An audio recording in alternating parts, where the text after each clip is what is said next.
Selamat pagi teman-teman semua, rekan semua, kembali di channel berbagi ilmu. Hari ini kita akan bahas masalah manajemen pemasaran. Apa saja yang akan dipelajari dalam manajemen pemasarannya, dan kenapa manajemen pemasaran ini perlu dipelajari?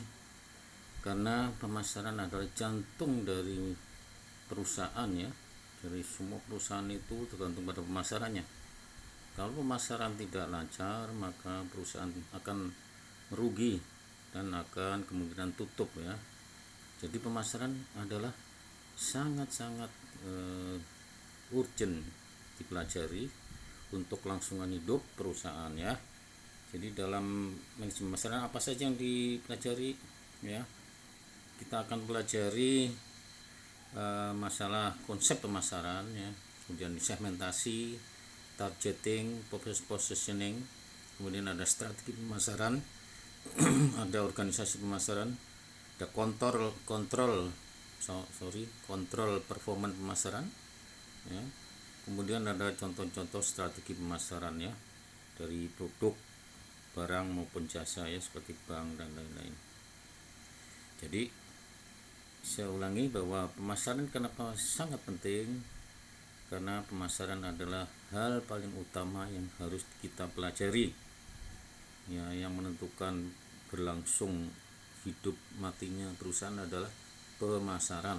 Artinya produk laku dijual sehingga menghasilkan keuntungan akan bisa menghidupkan perusahaan, dan sebaliknya kalau pemasarannya macet maka ada kerugian, kemudian kerugian akan menggerus dari aset-aset perusahaan dan perusahaan akan mati ya.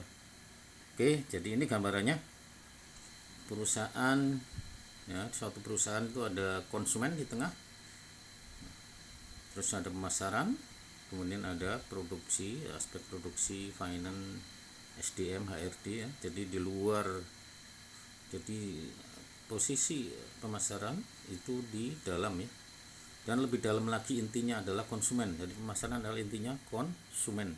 Jadi kita harus pintar-pintar melihara konsumen agar omset atau terjadi repeat order ya. Kalau repeat order terjadi maka kita akan dapat pemasukan atau lancarnya penjualan ya. Oke ya, kita akan belajar sedikit tentang kebutuhan ya. Kebutuhan itu sebenarnya setiap orang ada kebutuhannya. Menurut Maslow, kebutuhan itu ada kebutuhan fisik ya. Menurut kebutuhan tingkat 5 tingkatan Maslow ya. Tingkat kebutuhan itu ada fisik, kemudian ada keamanan, ada sosial, ada status, dan pengembangan diri ya. Jadi setiap orang kebutuhannya berbeda-beda ya. Nah, dalam hal ini pemasaran itu tujuannya apa? Untuk menciptakan permintaan ya. Bukan menciptakan kebutuhan, karena kebutuhan itu alami, itu udah dari sononya ya, kata orang kita. Jadi yang kita ciptakan permintaan. Bagaimana menciptakan permintaan ya? Yaitu kita harus melakukan upaya-upaya pemasaran, yaitu menimbulkan keinginan mereka dan ditambah daya beli ya. Kemudian dalam pemasaran itu, untuk menciptakan permintaan tadi ada kita melakukan namanya teknik STP, yaitu segmentasi, targeting, dan positioning. Apa itu segmentasi? Yaitu segmentasi berupa bisa berapa hal unsur, yaitu ada demografi, ada yaitu dalam demografi itu ada unsur umur, jenis kelamin, pekerjaan, pendidikan, agama, suku. Kemudian geografi, yaitu ada daerah, luasnya, kepadatan, iklim. Ada psikografi, yaitu kelas sosial, gaya hidup, dan kepribadian. Itu dalam segmentasi. Kemudian ada targeting, yaitu targetnya harus terukur, dapat dilayani, menguntungkan.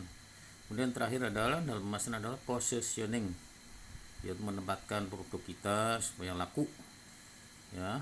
Itu caranya itu menentukan deliver value, DV, itu menentukan total customer value dan total customer cost ya. Ya, sedikit tentang segmentasi ya. Jadi kita menentukan pemasaran, kita coba mau kita kemana segmentasi kita, umur mana apakah dari umur balita sampai dewasa atau kita fokus di umur dewasa atau di remaja, kan gitu, tergantung produk kita. Geografinya apakah di daerah lokal kita atau antar pulau atau bahkan luar negeri. Kalau ekspor otomatis geografinya luar negeri ya. Psikografi ya, gaya hidup, status sosial, apa status sosialnya di bawah atau menengah atau di atas. Kalau udah dapat kita tentukan segmentasi kita ya, maka kita harus tahu seandainya untuk umur remaja maka targetnya harus bisa terukur dan menguntungkan ya. Kita bisa melayani umur yang remaja tersebut, segmen remaja katakanlah, atau segmen dewasa, dan dapat dilayani dan menguntungkan ya. Kemudian kita melakukan positioning ya, gitu ya. Positioning ini penting karena dengan positioning kita akan tetap menang bersaing ya. Situ ada deliver value ya, di positioning itu, yaitu terdiri dari TCV ya, total customer value, terdiri dari pelayanan, personalia, produk, dan citra atau branding ya. Kemudian ada TCC ya, total customer cost, terdiri dari harga, energi, waktu, dan psikologi ya. Dimana kalau mau menang bersaing maka deliver value atau DV itu harus lebih besar, paling besar daripada DV pesaing kita ya. Karena kalau DV kita minus maka nasabah kecewa, akan hingkang, dia tidak akan kembali beli ya. Tapi kalau DV kita nol maka bisa dia kembali atau tidak. Makanya DV kita upayakan untuk positif ya, positif dan paling besar di antara pesaing sehingga nasabah tetap kembali karena kita menang bersaing. Secara begitu sekitar masalah pemasaran. Selanjutnya nanti ada struktur pasar ya, ada strategi pasar, ada leader, challenger, follower, nicher. Nah, dalam training ini banyak yang kita akan bahas ya. Nanti ada strategi pemasaran, apa jadi leader, apa dari follower, atau dari challenger, atau nicher, bahkan sampai kontrol pemasaran nanti kita ya.